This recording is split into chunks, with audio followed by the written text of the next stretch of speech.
आज हम C++ की first class introduction of C++ शुरू करेंगे। C++ एक हाई लेवल लैंग्वेज है जिसका आविष्कार जार्ने स्ट्रॉस्ट्रूप वैज्ञानिक ने किया था। C++ लेटेस्ट टेक्नोलॉजी जो कि प्रोग्रामिंग की हमारे है ऊप्स को फुल सपोर्ट करती है। यह एक केस सेंसिटिव लैंग्वेज है। केस सेंसिटिव से मतलब है कि यदि हम टाइप करते वक्त लोअर अपर केस वो दोनों अलग समझता है। जिस प्रकार हमने सी में सीखा था, कंपाइल करने के लिए एल्टर प्लस F9 शॉर्टकट की का प्रयोग करेंगे और प्रोग्राम को रन करने के लिए कंट्रोल प्लस F9 शॉर्टकट की का प्रयोग करते हैं। जब हम प्रोग्राम लिखने के पश्चात फाइल को सेव करते हैं तो उस फाइल का कोई भी नाम देकर उसे .cpp एक्सटेंशन से सेव करते हैं। तो हम सबसे पहले C++ का प्रोग्राम टाइप करके एक बार रन करते हैं, फिर उसे समझते हैं एक एक करके। तो हमने अपना सॉफ्टवेयर ओपन किया,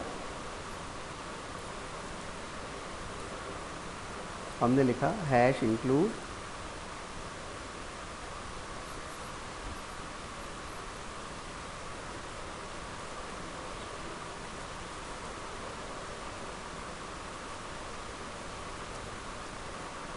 void main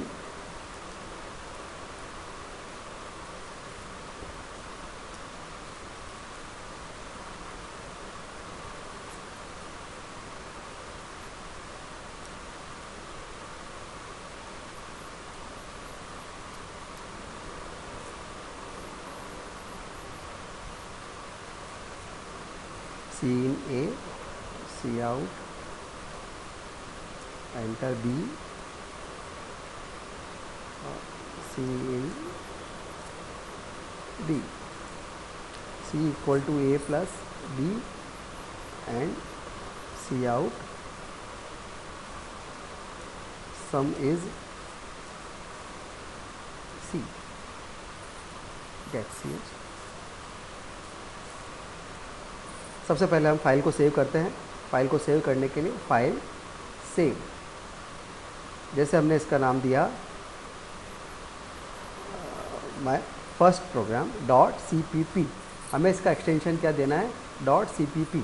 ओके, और अब हम कंपाइल करते हैं। सबसे पहले कंपाइल कोई भी एरर हमारे प्रोग्राम में नहीं है तो हम रन कर सकते हैं। रन या कंट्रोल F9 शॉर्टकट की से भी हम इस प्रोग्राम को रन कर सकते हैं। जब हमने रन किया तो स्क्रीन पे इससे हमने पूछा एंटर A, हमने कहा 5, एंटर B, हमने कहा 3, सम इज़ 8। तो इस प्रकार से हमने 2 नंबर इनपुट करके उसे जोड़ने का प्रोग्राम बनाया। अब हम इसे लाइन बाय लाइन समझते हैं।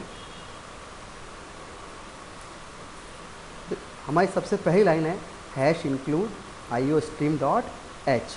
तो नीचे हम देखते हैं इसका पूरा नाम input output stream header file है, जिसमें cin व cout की परिभाषा लिखी है।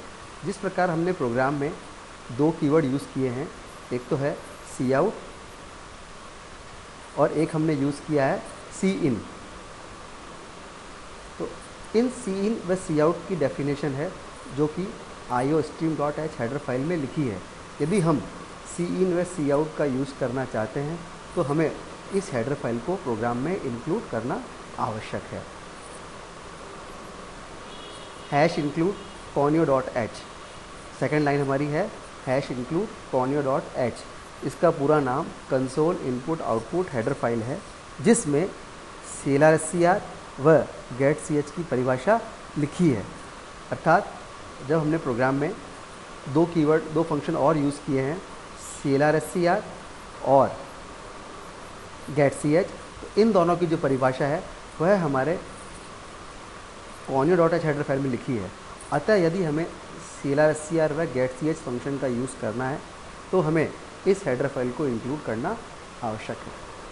फिर हमारी थर्ड लाइन है void main। तो यह हमारे C++ प्रोग्राम का मुख्य केंद्र है। सारा का सारा कोड इसी ब्लॉक में लिखा होता है। वह एक C++ प्रोग्राम में केवल और केवल एक ही मेन फंक्शन हो सकता है। जैसे हमने हमारे प्रोग्राम में लिखा है void main, फिर इसके बाद हमने कर्ली ब्रैकेट स्टार्ट किया और सारा कोड हमने इसी ब्लॉक में लिखते हुए कर्ली ब्रैकेट को अपन ने क्लोज कर दिया है। तो इस प्रकार हम सभी कोड वॉइड मेन के अंदर ही लिखेंगे और एक C++ प्रोग्राम के अंदर केवल और केवल एक ही वॉइड मेन फंक्शन होगा आवश्यक है। फिर इसके पश्चात हमारी नेक्स्ट लाइन में हमने लिखा है CLR SCR। यह फंक्शन स्क्रीन को क्लियर करने के यूज़ में आता है, अर्थात जब भी हम प्रोग्राम को रन करेंगे सबसे पहले स्क्रीन क्लियर हो जाएगी। और CLR SCR की जो परिभाषा है वो हमने जैसा कि पहले बताया है conio.h हेडर फाइल में लिखी है। तो यदि हमें CLR SCR को यूज़ करना है तो हमें conio.h हेडर फाइल को इंक्लूड प्रोग्राम में करना होगा। फिर इसके पश्चात हमने लिखा फिफ्थ लाइन हमारी जो कि प्रोग्राम में है इंटीजर a बराबर 0, b बराबर 0 और कॉमा c बराबर 0। यह वेरिएबल का डिक्लेरेशन कहलाता है। जैसा कि हम जानते हैं कि प्रोग्राम में यदि हमने किसी भी वेरिएबल को यूज़ किया है तो उसे पहले डिक्लेयर करना आवश्यक है। तो हमने CLR SCR के पश्चात सभी वेरिएबल को डिक्लेयर किया है, इंटीजर a = 0, b = 0 और c = 0। इस प्रकार हम वेरिएबल को डिक्लेयर कर सकते हैं। फिर हमारे नेक्स्ट लाइन है cout एंटर a।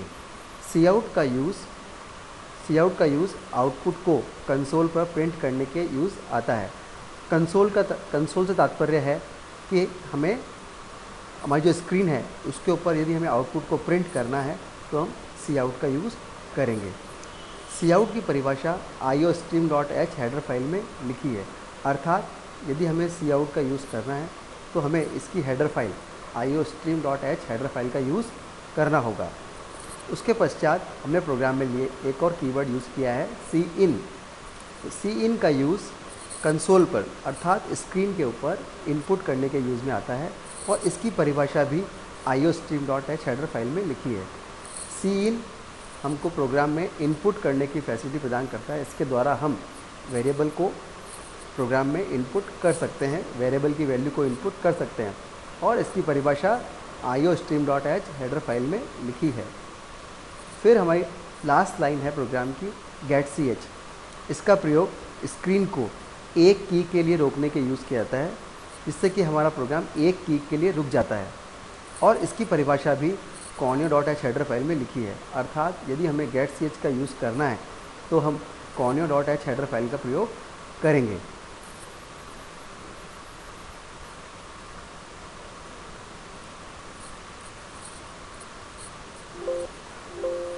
यदि हम प्रोग्राम लिखते समय यदि हमने iostream.h हेडर फाइल का यूज़ लिखना भूल गए हैं, यूज़ नहीं किया है और जब हम प्रोग्राम को कंपाइल करेंगे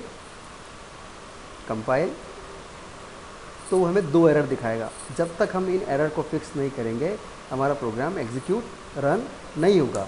तो जैसे कि हमने iostream.h हेडर फाइल यूज़ नहीं लिया है, हम जानते हैं कि उसके अंदर cin व cout की परिभाषा लिखी है।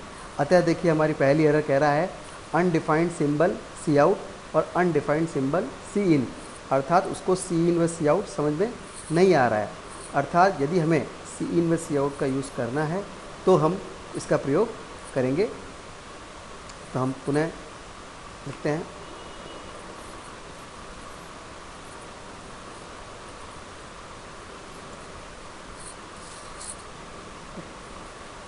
फिर हमारे सेकेंड लाइन यदि हम लिखना भूल गए conio.h और जब हम प्रोग्राम को रन करते हैं कंपाइल करते हैं तो एक बार फिर से 2 एरर आ गई और इस बार ये कह रहा है कि फंक्शन CLR SCR और फंक्शन getch इसको परिभाषा हमने यूज़ नहीं किया है। तो हमें इन दोनों को यदि यूज़ करना है तो हमें हेडर फाइल का प्रयोग करना होगा। तो हमने लिखा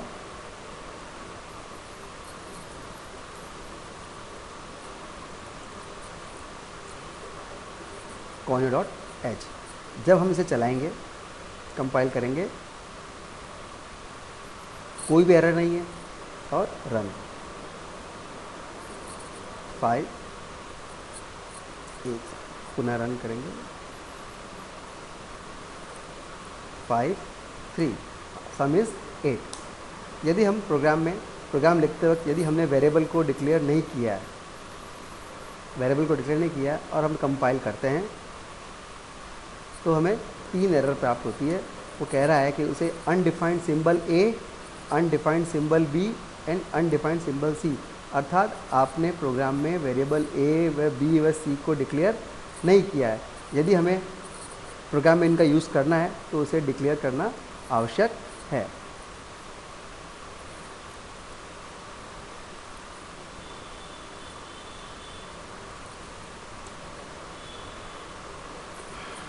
अब हम इसे रन कर सकते हैं।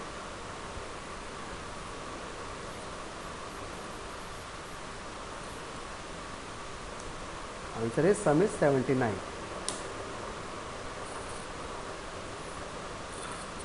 आज हमने यह सीखा कि C++ का इंट्रोडक्शन में C++ का आविष्कार किसने किया था, यह किस प्रकार की लैंग्वेज है, किस प्रकार हम इसे सेव कर सकते हैं, किस प्रकार हम इसे रन कर सकते हैं। फिर एक प्रोग्राम के तहत हमने समझा कि कौन कौन से स्टेटमेंट प्रोग्राम के अंदर यूज़ किए जाते हैं, और हमने सीखा किस प्रकार हम इसे प्रैक्टिकल के द्वारा रन कर सकते हैं।